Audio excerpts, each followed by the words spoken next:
ঋষি অনেক সাধনা ও ধ্যান করে একটি জাদু ছাগল তৈরি করেছেন। ঋষি ছাগলটিকে সব ধরনের শক্তি দিয়েছিলেন। 30 বছর সাধনা করে আমি তোমায় তৈরি করেছি। এখন তুমি এখানে থাকতে পারবে না। তুমি এখন লোকালয়ে যাবে, আর তোমার দেখাশোনা তোমার নিজেকেই করতে হবে। কিন্তু মালিক, আমি কার কাছে যাব?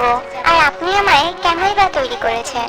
আমি তোমাকে তৈরি করেছি অসহায় মানুষের পাশে দাঁড়ানোর জন্য, কিন্তু তোমাকেই খুঁজে বের করতে হবে কে অসহায় ও নির্লোভ।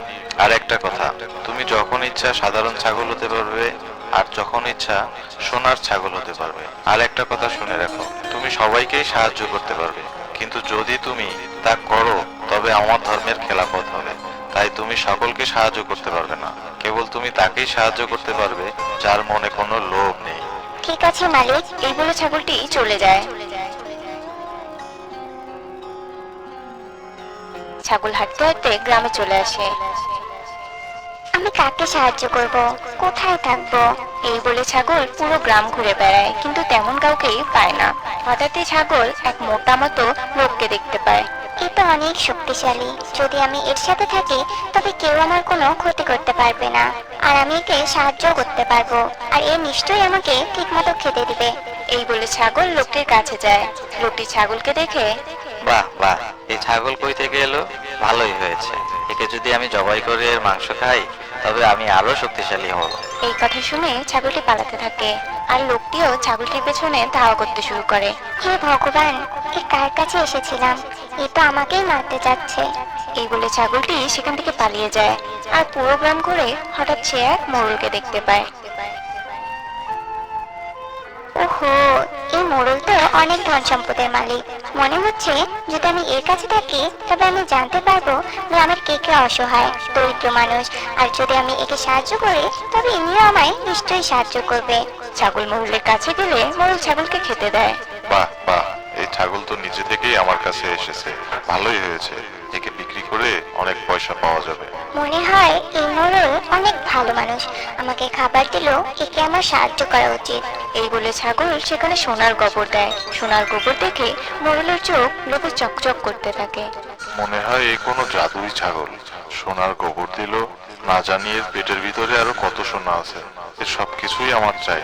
এইসব বলে মোড়ল ছাগলকে ধরতে যায়, কিন্তু ছাগল সেখান থেকে পালিয়ে যায়। এই মোড়ল এসব কি বললো? এই মোড়ল ভালো মানুষ নয়। এই বলে ছাগল সেখান থেকে পালিয়ে যায়। ওই গ্রামে অনল নামে এক ফল বিক্রেতা ছিল। সে ঠেলায় করে গ্রামে গ্রামে ফল বিক্রি করত, কিন্তু অনল ছিল খুব কালো, তাই তার দোকানের ফল কেউ কিনতো না। সবাই অনলকে দূর দূর করে তাড়িয়ে দিত। অনল লোকের কথায় পাত্তা দিত না। হঠাৎই অনল তার সামনে একটি ছাগল দেখতে পায়। কি হয়েছে তোমার? এভাবে হাঁপাচ্ছ যে? খিদে পেয়েছে তোমার? ফল খাবে বুঝি?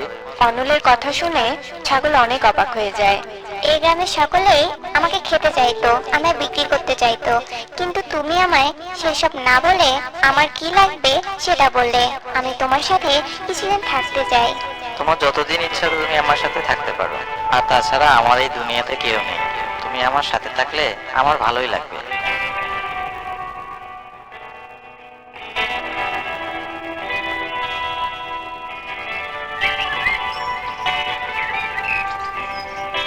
এরপর থেকে ছাগলটি অনলের সাথেই থাকতে শুরু করে।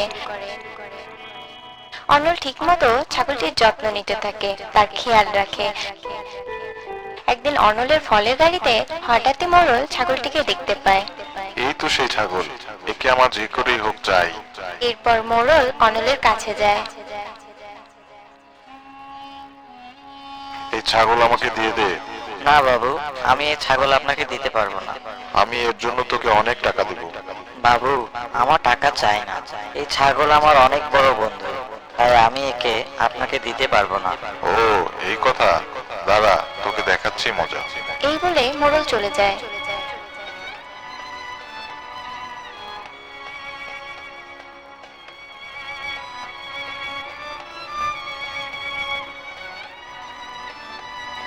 আর পরের দিন মিথ্যে বলে যে অনল তার কাছে অনেক টাকা ঋণ নিয়েছিল, কিন্তু তা এখনো পরিশোধ করেনি। তাই তাকে ঋণের বদলে তার বাড়িঘর জমি জায়গা সব মোড়ল নিয়ে নিবে।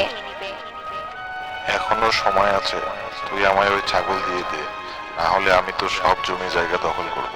আমি কোনো কিছুর বিনিময়ে আমার বন্ধুকে ছাড়তে পারবো না। আপনি বরং আমার জমি জায়গা নিয়ে নেন। এরপর অনল তার সব জমি জায়গা মোড়লকে দিয়ে দেয় আর সেখান থেকে চলে আসে আর সব কথা ছাগলকে বলে। সব কথা শুনে ছাগলের অনেক কষ্ট লাগে। বন্ধুত্বকে তুমি যে মর্যাদা দিয়েছো এতে আমি অনেক খুশি হয়েছি, তাই আমি তোমাকে সাহায্য করতে চাই। এরপর ছাগল অনেক বড় হতে থাকে আর অনেক অনেক সোনা দিতে থাকে আর জাদু দিয়ে তাকে সুন্দর এক বাড়ি বানিয়ে দেয়। আজ থেকে আমরা দুজন একসাথে খুশি খুশি থাকবো। তো বন্ধুরা, আজ এ পর্যন্তই। আবার দেখা হবে অন্য কোনো দিন, অন্য কোনো সময়, অন্য এক মজার গল্প নিয়ে। সে পর্যন্ত তোমরা ভালো থেকো, সুস্থ থেকো। ধন্যবাদ।